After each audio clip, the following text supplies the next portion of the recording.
O preço do julgamento é a liberdade de ser. Seja muito bem-vinda ao Sou Sistêmica dessa semana. Eu sou Rebeca Petri e vou refletir um pouquinho contigo. Talvez tu esteja me ouvindo enquanto tu faz alguma coisa, ou talvez tu esteja sentada.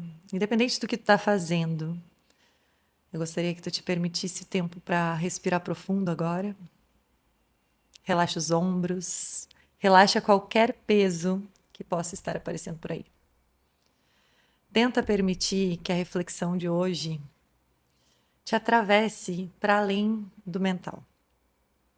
A gente vai explorar um campo que talvez não seja tão confortável, mas que possa trazer algumas mudanças significativas por aí. E todas as mudanças que eu proponho aqui são mudanças para melhorar a tua vida. Porque são mudanças que melhoraram a minha vida e a minha relação com a vida e com o mundo. Então, o julgamento. O julgamento, geralmente, é algo que a gente aprende que é errado fazer. A gente aprende que é feio julgar. Mas, se a gente for reparar o que acontece na mente do ser humaninho quase o tempo todo, a gente está julgando. E esse julgamento, ele não necessariamente precisa ser externado para ser prejudicial. Ele pode ser bem nocivo para a gente mesmo, só pelo fato de a gente estar julgando. Mas o que torna o julgamento algo nocivo? Quando a gente julga alguém, a gente está dizendo para a gente mesmo: isso eu não posso ser, isso eu não posso fazer. Porque quando a gente julga, a gente está julgando que aquilo é errado. A gente diz para a gente mesmo que aquilo não é aceito, aquilo não é a melhor forma de fazer ou de agir. Sendo que a gente muda.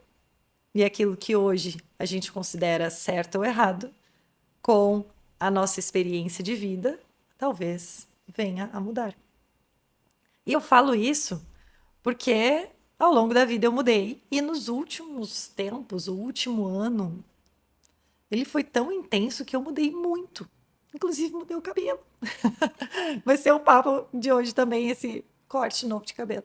Mas, às vezes, eu quero deixar aqui uma pergunta, que foi uma pergunta que eu fiz para mim mesmo, que é a seguinte: será que tu não te colocou numa caixinha? Será que tu não está numa prisão autoimposta pelos teus julgamentos? E às vezes são julgamentos tão antigos que tu nem sabe de onde vieram. São julgamentos que muitas vezes não são nem teus. A maioria dos meus julgamentos não eram meus. É claro que eu tenho julgamentos ainda, mas eu tenho ficado muito atenta quando eles surgem. Não é um exercício fácil. Às vezes a gente pode ficar um pouco de saco cheio de ficar controlando o não julgar, até porque comigo não acontece mais muito, porque eu não engajo muito, mas talvez vocês tenham por aí relacionamentos, muitas vezes de amizade, que tem como base da comunicação, da diversão, o julgar outras pessoas. Digamos assim, as amigas já sabem mais ou menos o que elas julgam como certo e errado, e quando elas enxergam algo que é errado, elas apenas se olham. Eu já tive isso com amigas. E talvez ainda tenha em algum momento. E não estou dizendo que isso é errado, não estou dizendo que isso não pode ser divertido em algum momento. Mas quando isso se torna a base da relação, e às vezes pode ser que uma da dupla, né, uma das pessoas, comece a mudar tanto que comece a sentir vontade de fazer algo que ela julgava errado antes. Julgava feio, julgava cafona. Porque a gente vai amadurecendo, a gente vai mudando, nossos gostos vão mudando, as nossas vontades vão mudando. Então, quando a gente julga, é como se a gente se colocasse numa prisão invisível, com, com aquelas barreiras que a gente nem enxerga, a menos que a gente saia da prisão. E às vezes pode ser que a gente saia dessa prisão por apenas um momentinho e a gente enxergue, tá, mas eu estava naquela prisão, e agora o que que eu faço? O que que eu faço com essa informação? Eu nunca me vi de cabelo curto. Nunca. Eu fui, né, desde que eu fui bebê, tinha pouquinho cabelo, o cabelo cresceu. A partir do momento que o meu cabelo passou do ombro, eu nunca mais tinha cortado ele acima da linha do ombro. E eu achava que eu ficava muito feia com o cabelo curto, mesmo sem ter referência nenhuma, mesmo sem nunca tendo tido cabelo curto, eu achava que eu ficava horrível e nunca me permiti pensar na possibilidade. Então, sempre cultivei um cabelo longo e teve períodos que o meu cabelo enfraqueceu, então ele ficava ralinho no comprimento, mas ainda assim eu mantinha ele longo, porque eu não me visualizava com o cabelo curto.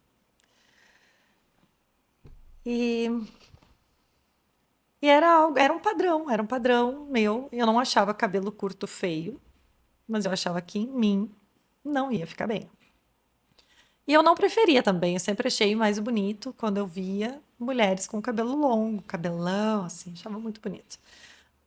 Não digo que eu julgava os cabelos curtos, mas eu sentia que tinha em algo assim, principalmente comigo, com o cabelo curto. E o ano passado foi um ano de tanta mudança, de tantos processos internos profundos. Alguns eu já compartilhei, outros ainda vou compartilhar. Só depois que eu digeri eles todos, né? Eu vou compartilhando o que eu já digeri aqui com vocês. E esses processos, eles trazem mudança para além do que a gente pode imaginar, né?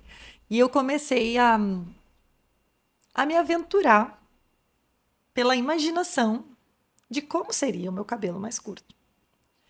Eu tinha feito uma consultoria de estilo com uma grande amiga minha, a Dê Batista.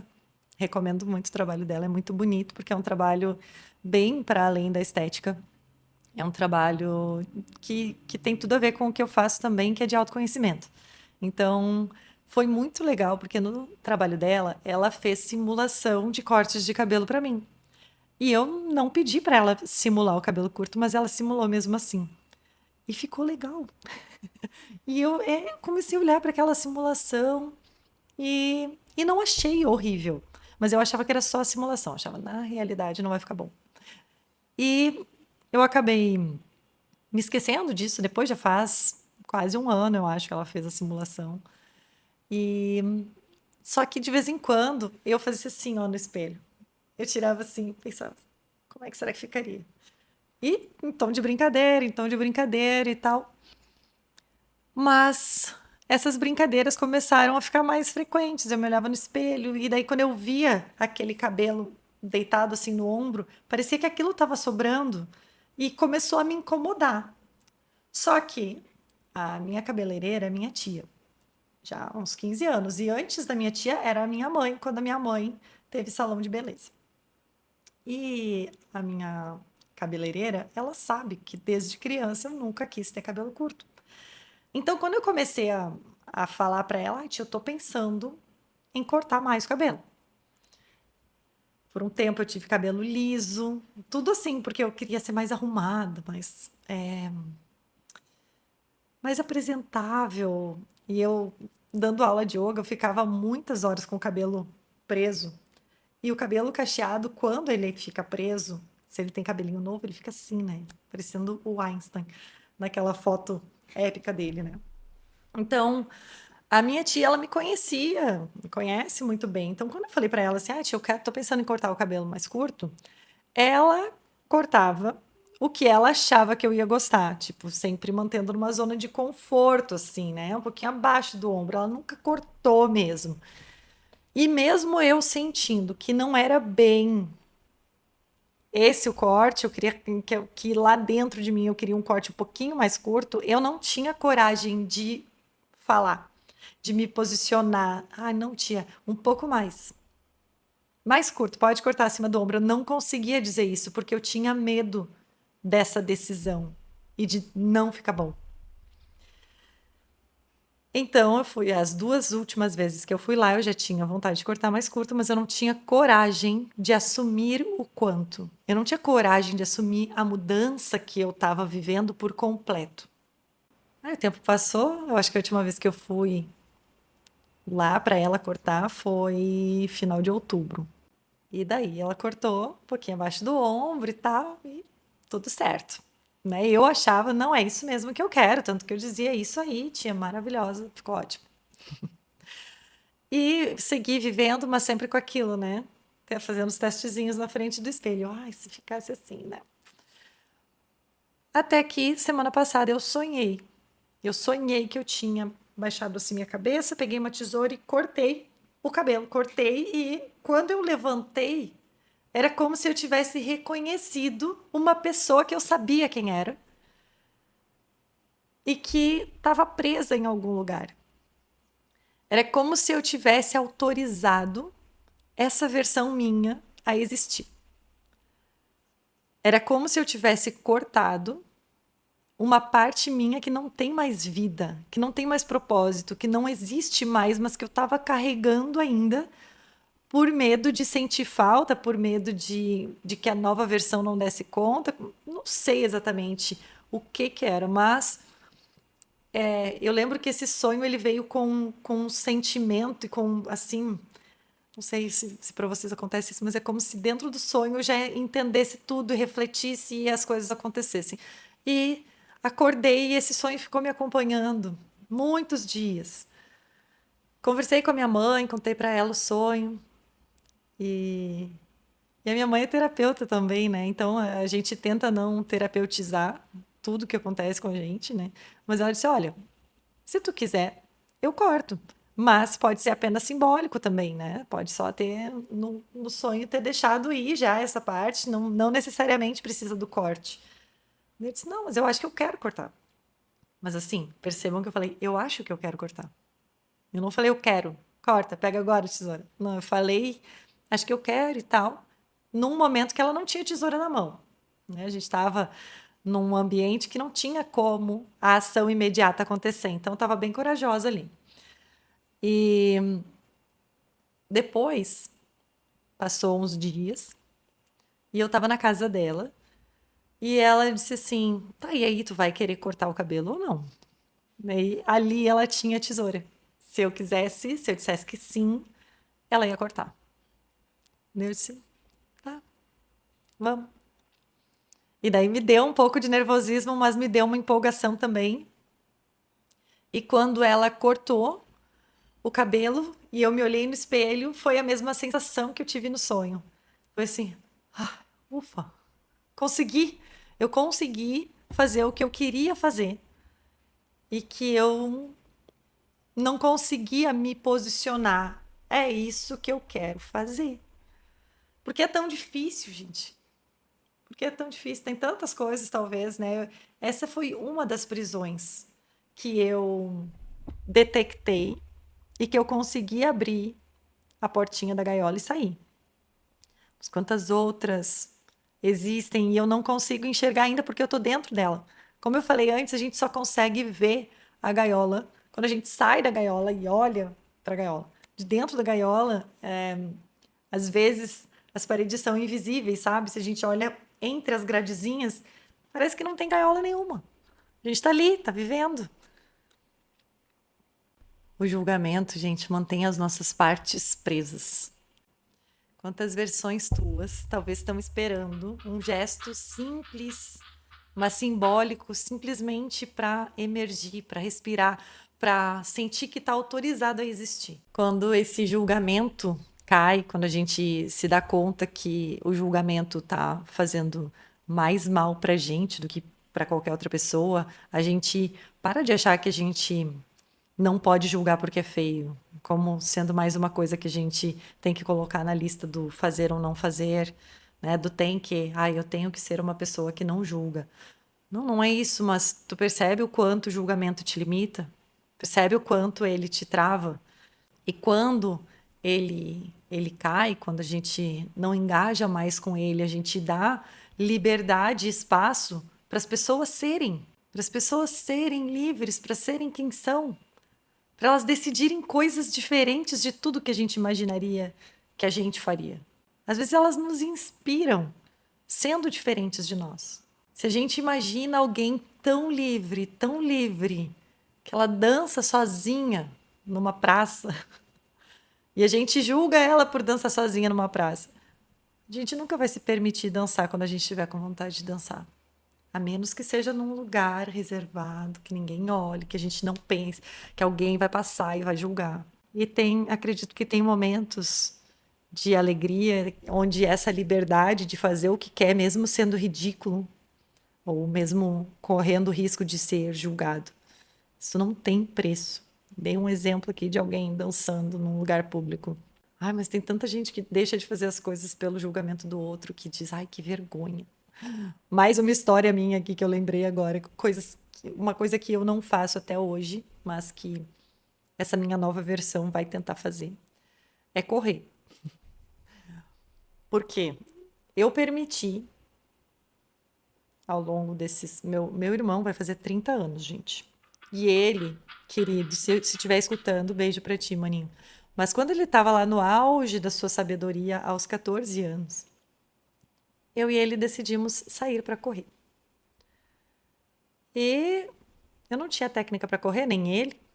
Só que ele estava naquela fase que tudo era uma vergonha, tudo era ridículo, tudo era isso e aquilo. E a gente começou a correr e ele parou, sei lá para quê, e ele me disse assim: Rebeca, para, pelo amor de Deus. Tu correndo é a visão do inferno. Gente, eu me imaginei correndo como a Phoebe do Friends. Não sei se vocês já assistiram, mas quem assistiu vai saber do que eu tô falando. Eu sei que eu não corria daquele jeito, tão espalhafatoso quanto ela, mas eu não sei o que que eu fazia de errado. Eu nunca me vi correndo, eu nunca mais me permiti correr, e eu não me permiti nem aprender a correr do jeito certo, então. Porque ele me disse, nunca mais corre na frente de ninguém, porque é a visão do inferno. Ele no auge, de novo, no auge da sua sabedoria, aos 14 anos, que achava tudo ridículo. Hoje eu tenho maturidade para enxergar que eu não precisava ter deixado aquele julgamento dele me afetar tanto, mas me afetou. Me afetou. Até hoje eu não corro, não corri. E não que fosse algo que eu precisava fazer, mas já teve vezes que o Léo me convidou para correr com ele e eu digo, não, vai tu, eu caminho, porque eu correndo é muito feio. E ele dizia que nada a ver e tal, e pediu para eu correr uma vez para ele, ele disse que não era feio. Mas tá, daí não sei se era a lente do amor, né? Mas o julgamento de alguém pode nos travar muito e o nosso julgamento pode travar muito também. Porque se eu não tivesse acreditado no que ele falou e eu não olhasse para outras pessoas e julgasse o jeito que elas correm, eu não ia dar bola para isso. Eu ia dizer: foda-se, bonito ou feio, eu tenho o direito de correr tanto quanto outras pessoas. As pessoas que se danem se quiserem olhar algo que seja feio. Eu tô aqui, tô correndo, se é algo que eu quero fazer. Mas a gente não consegue, né? Enquanto que a gente está nessa prisão. Então, o meu exercício diário é observar quando alguém fala algo que é diferente da minha opinião. Já é muito tranquilo hoje para mim isso. Mas é um exercício. Eu sei que é difícil para a maioria das pessoas, e claro, talvez chegue, tenha momentos, tenha alguns assuntos que mexam mais comigo, mas de uma forma geral, como eu gosto de ter a liberdade de ter a opinião que eu quiser sobre qualquer coisa, eu preciso permitir que os outros tenham também a sua. Se eu julgar e eu quiser que aquela opinião não exista ou que aquela pessoa não exista, eu estou também limitando o meu próprio direito de existir e de ter a minha opinião do jeitinho que eu quiser. Eu sei que o assunto é complexo, ele tem alguns pontos delicados, talvez, mas não quero levar para um lugar difícil de conversar. Claro, se vocês quiserem, podemos engajar nisso, mas não é essa a minha intenção. A minha intenção é usar essa reflexão sobre o julgamento de uma forma que ela possa nos ajudar a sermos mais livres, Mais livres aonde? Pra gente. Na nossa vida, nas nossas escolhas, na nossa atitude todos os dias. Porque é aí que a vida acontece de verdade. Tu vai ter que lidar de verdade. A única pessoa que tu vai ter que lidar de verdade todos os dias, até o fim dos teus dias, é contigo. E se tu for carrasca de ti mesmo, todos os dias até o fim da tua vida, vai ser uma vida muito chata, muito difícil. Tu vai perceber que tu deixa de fazer coisas que tu queria porque tu julga essas coisas quando os outros estão fazendo. Tu só não tá prestando atenção que tu também queria estar fazendo aquilo. Essa foi a reflexão dessa semana. Espero que tenha feito sentido por aí e que tenha surtido algum efeito para te levar para essa liberdade mais ampla.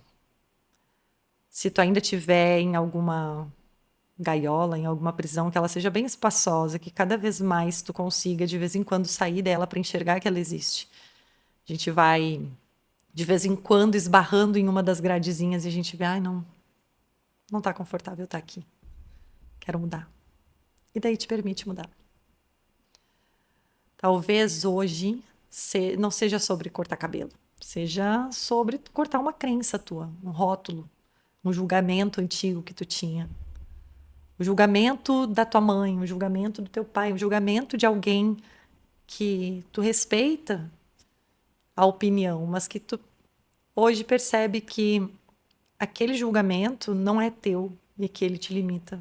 E se tu conseguir separar a opinião dessa pessoa importante da tua, tu vai conseguir ser mais livre e, ao meu ver, ser mais livre é ser mais feliz.